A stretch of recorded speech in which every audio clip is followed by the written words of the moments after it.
Hello everyone, I'm Santiago, and today I'm gonna be doing G4560 plus an RX 470, the 4GB version on many games. First, I'll start with Battlefield 1, as you can see here 1080p, with a mix between high and ultra and mesh quality on medium, using DirectX 11. As you can see, the CPU usage is at 100%. The readings for the GPU usage are not 100% accurate, that's why you'll see it going from 0 to 100, then to 50%, then 60, up and down. When it fluctuates that much, it's because it's not hitting 90%, or at least it's not very close to 90%, it's just going up and down. That means bottleneck, the CPU is limiting the GPU, but so far it's enough to be close to 60 frames per second most of the time. At the beginning of the match, it's a stuttery mess, but after around a minute, the game will be more stable, and you'll get the performance you see right now, but it drops a lot below 60 frames per second. Still very playable, I wouldn't really complain with this system. So yeah, my suggestions, just keep the game at 60 frames per second in the options menu, and then just keep the mesh quality on medium. DirectX 12 stutters a lot, that's why I didn't use it.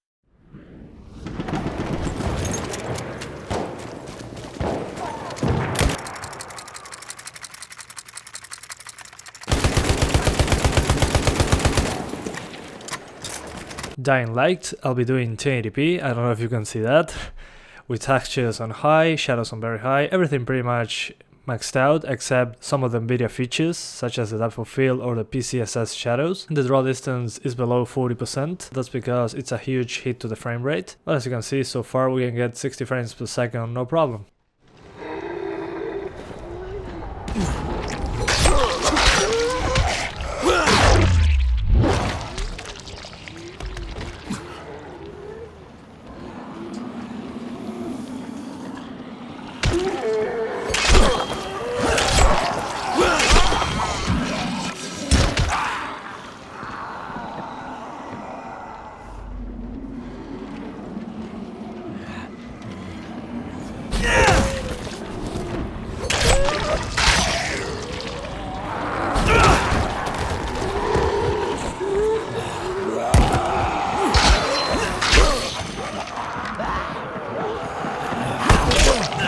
Fallout 4, I'll be doing 1080p with TAA and pretty much high settings.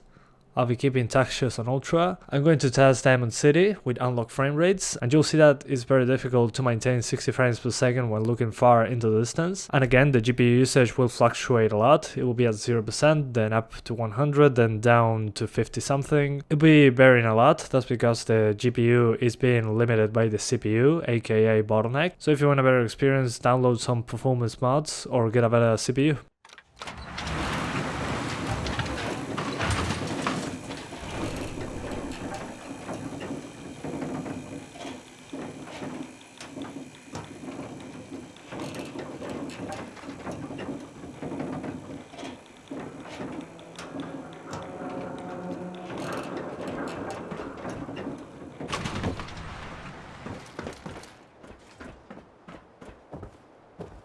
Got too much dirt in that hair? Get it trimmed. You won't regret it. Move along. Buy a swatter, the game changer. Diamond City Surplus, everything you need. Self-prescribed chems, as recommended My by God. me, myself, and I.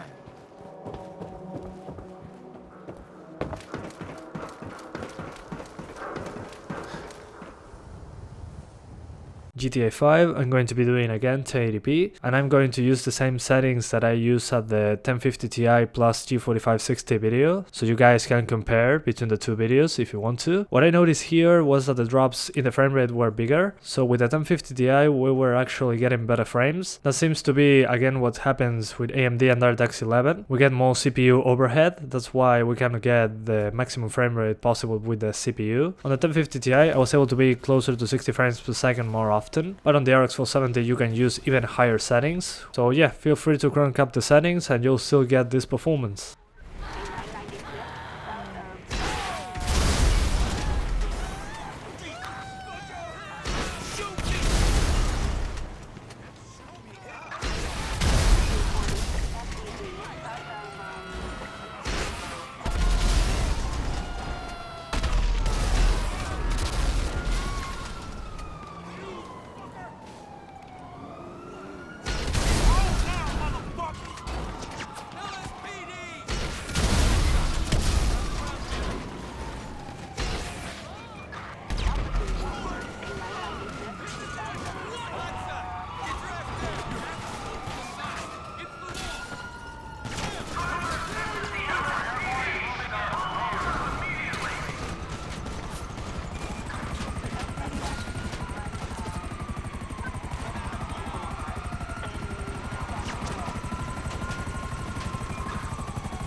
Hitman, I'll be doing 1080p first with pretty much ultra settings with anti-aliasing turned off, some stuff lowered, you'll see that in the video, and I'll be in Marrakesh, the place with a lot of NPCs. This is the level that kills performance the most for me, on the CPU side at least, and again you'll see the GPU usage fluctuating a lot. We can alleviate the bottleneck a little by lowering the level of detail, but my suggestion is just crank up the settings and cap it at 30 or 40 frames per second. It will be way more consistent.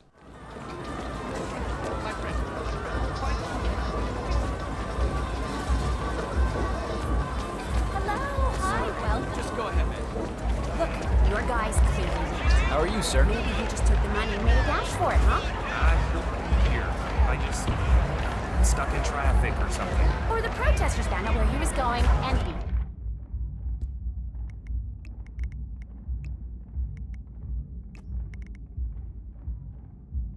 him to death. Just worry about what to ask Stromberg, okay, Pam?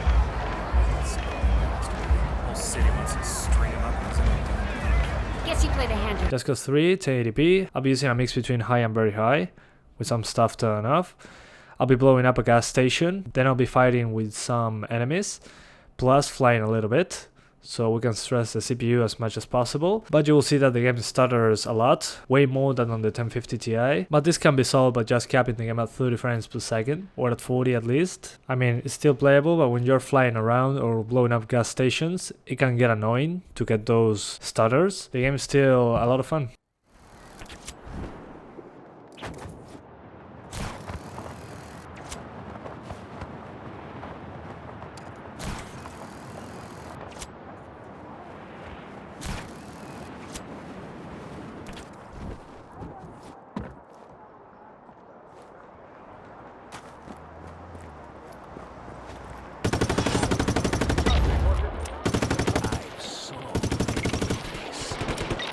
Hostiles in the area. All units respond.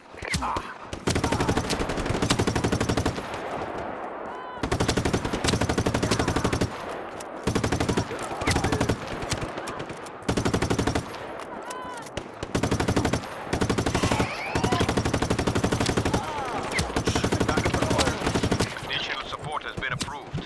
Should reach your location shortly.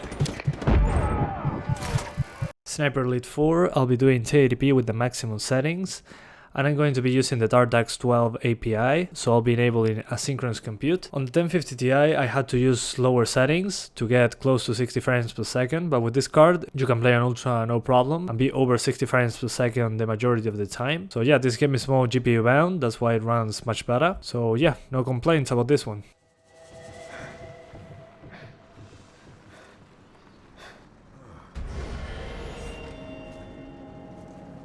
What's with the camera?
The Witcher 3, I'll be doing 1080p and a mix between high and ultra. I'm using the same settings as the 1050 Ti video, so you can compare two. And you'll see that this one runs better outside Novigrad, but once we are into Novigrad, it's very similar to the 1050 Ti. But just take note, you can crank up the settings higher in this game if you want, on the RX 470, and the frame rates won't be as low as on the 1050 Ti. But if you want to target 60 like I'm doing right now and want to get that experience, the 1050 Ti can do it too, but you'll need to use lower settings. So RX 470 in this case means similar frame rates, but you can use higher settings.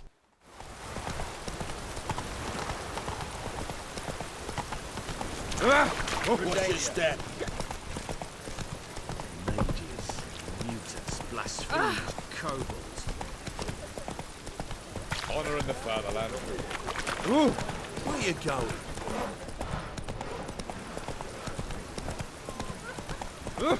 I'll smash your face!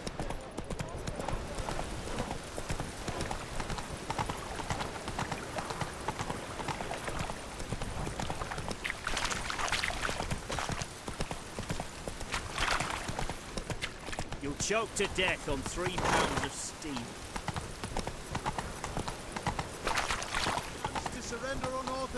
Assassin's Creed Unity, I'll be doing 1080p with high settings, so I'm targeting 60 frames per second. So I'll be in the middle of Paris, there are a lot of NPCs, a lot of stuff going on at once. So I'll be running around, fighting some people every now and then. And you'll see that the frame rate is not at 60 frames per second, that's because of, again, the CPU. The G4560 is limiting the RX 470. That's why you see the GPU usage fluctuating a lot, like I said before. It's not a perfect reading, that's why it's going to 12%, then 99, then 100, then 0, then 0, then 100. Just that same problem, but the game is still playable. We are above 30 frames per second with some stutters every now and then that are very noticeable. So yeah, the solution in this one is get a better CPU, and you can get 60 frames per second no problem with this card.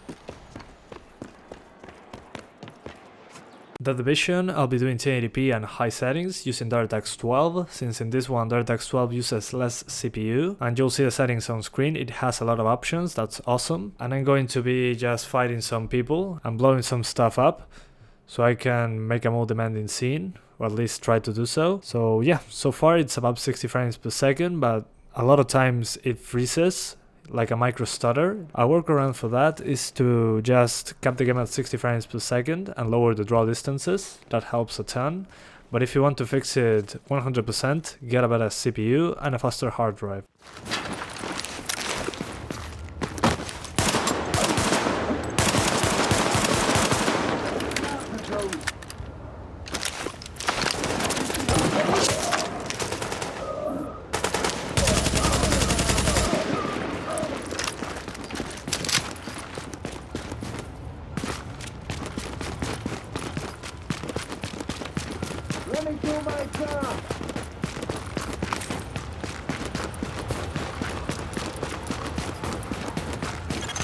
Warning. Hostiles inbound on your position.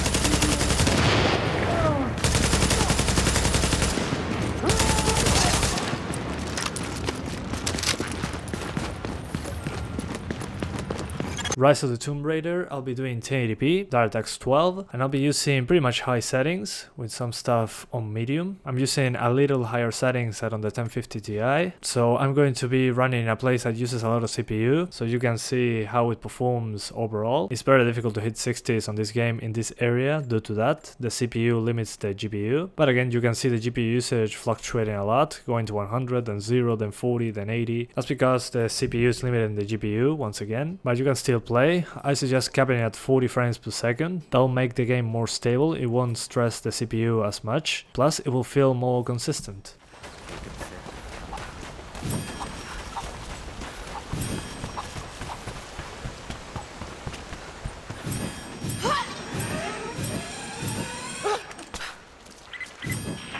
Lara, I'm sorry if Sophia was less than welcoming.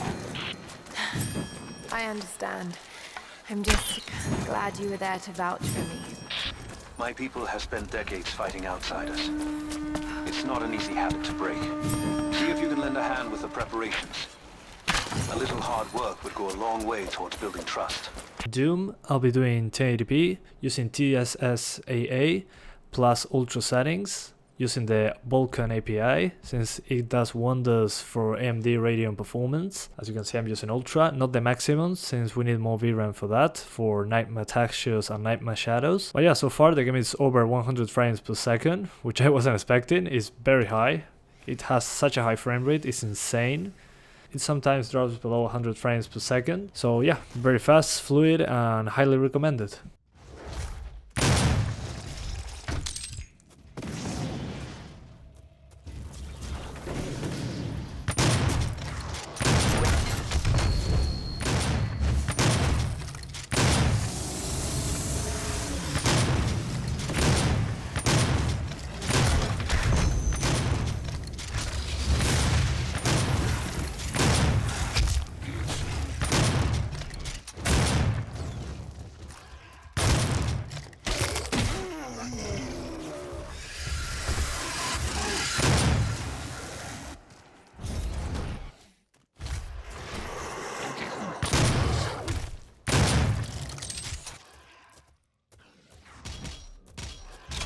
Forza Horizon 3, I'll be doing 1080p, but first I'm going to show you the specs there. G4560, as I said before, RX 470, and 8GB of RAM, 2x4GB, dual channel, and you can see the task manager, so you know what's going on. Perfect. So into the options menu, 1080p, unlock frame rates, so we can test the CPU as much as possible, and I'm using a mix between high and ultra, with a world card level of detail on medium, since that affects the CPU. We click OK. Let's launch the game. Okay, so as you can see there in the race, I'm in the city. The city is the worst performing part of the game so far, so I'm in the most demanding area. This is where I get the most drops. Outside the city is way better. And I got a lot of racers on screen. That kills performance too. But as you can see, I'm not hitting 60 frames per second here anytime soon. I'm below 60 all the time, pretty much. With some drops into the high 30s and or low 40s, around those numbers. But if you want the game to be more stable, just cap it at 30. It won't fluctuate the frame rate that much. But again, here, the GPU usage fluctuates a lot. The CPU is limiting the GPU, but this game doesn't use all the resources. It just feels poorly optimized.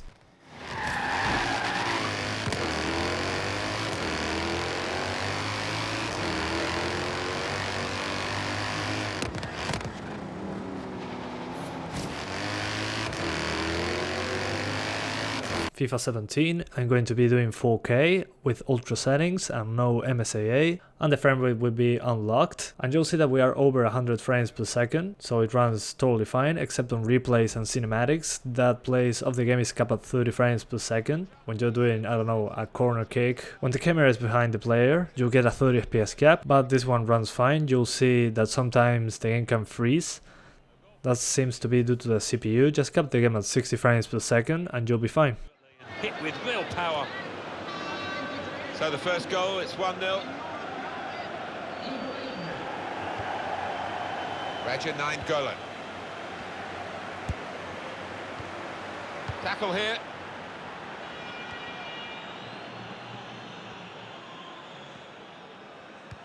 Attacking now.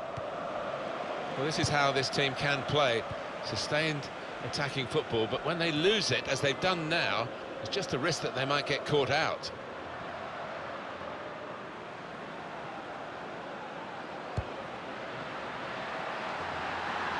To bring them level. Oh, great work by the keeper. Corner now for Roma, who are trailing.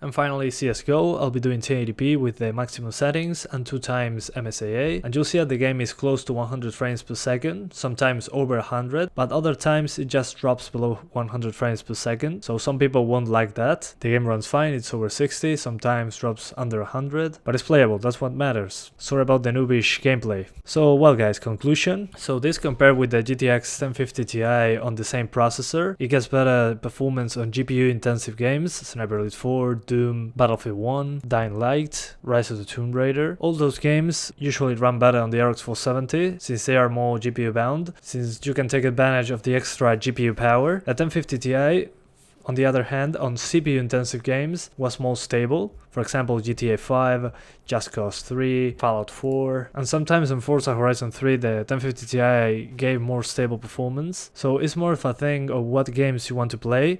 I would pick this build if I was planning on getting a better CPU not too far into the future. So you have a great GPU that is capable of getting very high frame rates on many new games. You won't be able to hit 60 on all games, but once you upgrade your CPU, you'll be able to play them just fine at much higher frame rates. I might make a video about 1440p later so you can see what's the real capacity of the RX 470. But yeah, it all depends on which games you want to play. If you find this one, the RX 470, for $30 more, I wouldn't really hesitate. I would just go for the RX 470 personally. It's a better card, it's not used at 100% all the time of course, but the games are very playable. On GPU intensive games we get better performance, on CPU intensive games we get less stable performance, but once I upgrade the CPU later, it will be a better bet.